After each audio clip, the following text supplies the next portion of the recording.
All right, good morning. My name is Zack Denzig, and like you said, our research paper was on polycaprolactone, or PCL. The title of my research paper was Preparation of Polycaprolactone-Based Tissue Engineering Scaffolds by Stereolithography, and it was published in 2011. And just kind of to show, to the left is the actual part and the actual scaffold that they made during this research paper.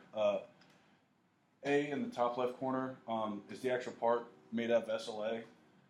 B is the CAD model for the part. And then C and D are just kind of zoomed in images of the actual parts themselves, just kind of get a better understanding of resolution and how the part turned out. So the scope of this research paper was to study photo cross-linkable, it should be PCL, sorry, based resin using solvent-free stereolithography. The key question they wanted to kind of address was, would PCL be useful as a biodegradable implant, just kind of as a different option. So the materials that they used were the PCL, and then kind of a control material was tissue cultured polystyrene, or TCPS. The conditions that they wanted to look at were the porosity of the actual scaffolds and the interconnectivity in the scaffold. And the different tools that they adopted were a DSC, or a differential scanning colorimetry, SLA, and microtomography, or micro CT. And basically that's just like a CAT scan on a micro level. So the first study that they did was they were to compare TCPS to the PCL. So what they did was they used they printed out the parts, and they cell-seeded fibroblasts on them. And a fibroblast, I looked up, is basically a cell that's in connective tissue that helps with growing fibers inside of a tissue. So as you can see, the TCPS was a lot higher pretty much overall, but the main key that they wanted to take away was the PCL. They were both equal on day 3 at about 100%. And then it talked more about the PCL. It didn't really even talk about the or TCPS. It was kind of just to show that PCL is actually compatible with living cells, or that it is good for biocompatibility. Now the reason that they said was, once it got to the 100% on day 3, it had to decrease because the space in which the cells had room to grow, there wasn't any. So that's the reason for the decline on day 7. But that's really all they talked about it. They kind of just presented the results.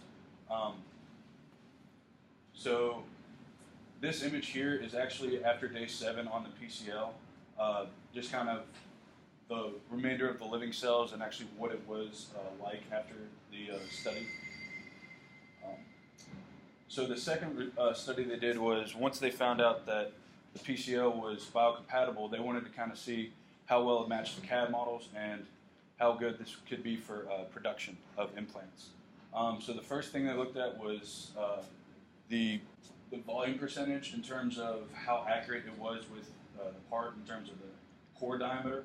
So as you see, the majority of the pore diameter was between the 400 and 500 range, with the average being at 465 micron. And going back, this is an image of the CAD file where the green area is what the pores are, and it's kind of hard to tell, but it's right here is 404. So again, right in that 400 to 500 range is what they were targeting, and so the graph shows that they kind of met that requirement pretty well. The second thing they looked at was the accessibility of the pores in terms of particle diameter. So as they increase the particle diameter, how easily is our cells able to move throughout the scaffold? So as they increase the particle diameter, you see that it kind of spikes down right at the 400 to 500 range.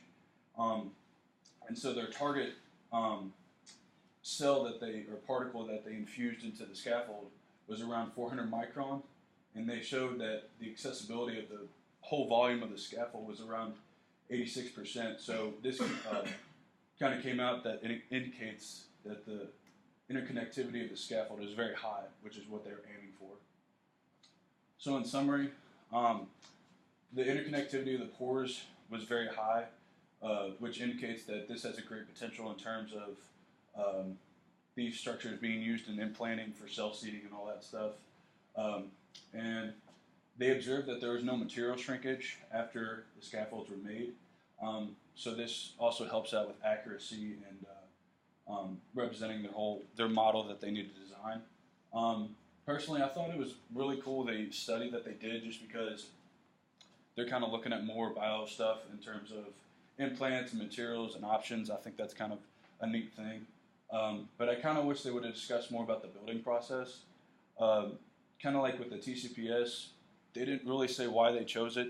I had to do some research, and it's just kind of a material that's used right now in implants, but they didn't really say why they used it. It was kind of just, here's a material that we're going to use, and here's results from it. They didn't really talk a whole lot about that.